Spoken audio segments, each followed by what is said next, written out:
بسم الله الرحمن الرحيم مقعي وحليمة مع أحمد كاري قدوم كحجينك أورك هوينك عاصمة دوس مريب إن وحن أركب برنامج كجرش وداك إنه يهي برنامج أباه ناد بالشدة ديجانك برنامج كوي برنامج يمد وقت جي أو كهبوناي برنامج أي معناها كرلا وقاعدة يدك وعي جوده برنامج معناها للربو إن بالشدة أي كبر سناته waxyaabaha baahidooda oo muhiimka ah oo ay u baahan tahay marka tala ahaan aniga waxaan soo jeedin lahay barnaamijka baalkii in lagu soo daro haweenka dhalinyarada odayaasha dhaqanka culimo diinka iyo bulshada inta u dhaqdhaqaaqda siyaasiyiinta kaleeto dhamaan bulshada inta mudan in xilka macnaha inay barnaamijka ka qayb qaataan oo macnaha bulshada wax ka bedeli karta bulshaduna waxa waaye inta badan waxay nabadda waa laga dhageystaa culimo diinka oo kaleeto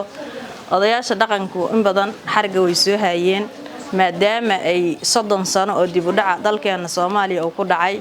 gaar ahaan anaga waxaan u deganahay Galmudug oo deegaanka ugu dagaalada iyo rabashka iyo dhibaatada badan oo macnaha si directiya looga qiimeeyo aanooyinka qabiilka waxaan jeclaanahay barnaamijkaas in tababaradiisa la badiyo bulshada loo keeno markasta wacyigelintu socoto wax badan ayay isbedeli doontaa bulshadu dhiraynta deegaanka oo kaleeto dhisida laamiyaasha oo kaleeto tababarada bulshada oo kaleeto businesska haweenka si gaar ah loo taakuleeyo kaleeto maadaama ay dadka nugulka haweenku waxay u baahan yihiin oo kaleeto in laga saacideeyo qof kasta xirfadii ay barato hadii loo heli karo qof kasta xirfadii ay barato in laga saacido inay baalkii la siiyo agabkeeda yaryarka macnaha ganacsiga yaryar oo kaleeto loo furo maadaama ay ragii intii ugu badneed qofkii hadda kaalin laga hayana kaalintii wax ka haya male oo waxa ay ragii colaado iyo dagaal laayay kii kalena qayr masuul noqday waxa laga yaabaa 30% inay yihiin dadka ragga inta reerahooda ku filan marka caruurtii Soomaaliyeed waxay ku soo dhacday meel low noloshoodu ay ku noqotay qofkii noloshiisu sareysay markii aabihiis dhintay noloshiisii waxay ku dhacday meel hoose marka waxaan rabnaa dadkaas inta tababar badan loo sameeyo in ganacsigooda kor loo soo qaado in ganacsi loo sameeyo maadaama ay yihiin nugul haya caruurtii ragiina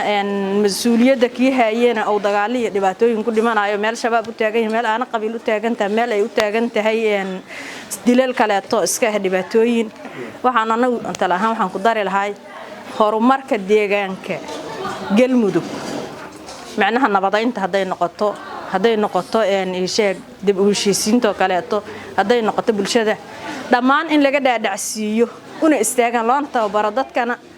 xirfadahooda kor loo qaado sida culimadii way joogtaa haweenku way joogaan odayaasha dhaqanka way joogaan dhamaan dhalinyaradii way joogtaa dadku macnaha waxay u dhaqaaqi leeyihiin dhaqaale la'aan awgeed in laga taageero xagga dhaqaalaha waan u baahnaa lahayn waxaan kala u baahanahay in laga taageero laga saacido culimada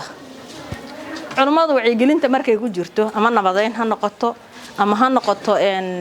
baraarujinta bulshada waxay heli kartaa bulshada waxay u dhageysataa culimada si aad u weyn waxayna heli kartaa dadku inay ku soo dhiiradaan ay dhahan sheekh hebel maanta wixii uu soo jeedsay way waxna anfacay ay ahaayeen u roon bulshada deegaanka oo fiican bulshada horumarka deegaankana ku haboon faa'iido badan uu leeyahay 80% ayuu u leeyahay faa'iido maadaama aan wax la dhameystiri kara aysan jirin hadii garasho wanaag sare loo sii qaado macnaha shaqadiisa waxa macquul in deegaankan wax badan ay ka bedelmaan oo wacyiga hore jiray wacyi ka bedelan yimaado oo isdhageysi yimaado oo ixtiraam yimaado oo isdul qaadasho yimaado oo ay imaato macnaha in dadku ay isu tanaasulaan barnaamijyada ay waxa si gaar ah ku soo jiidanaa si gaar ah waxaysan ani waxa ay soo jiidanaya dhinaca nabadda kaleeto waxa ay soo nabadaynta kaleeto waxa ay soo jiidanaya dhiraynta kaleeto waxa ay soo jiidanayo kaleeto isbedelka cimilada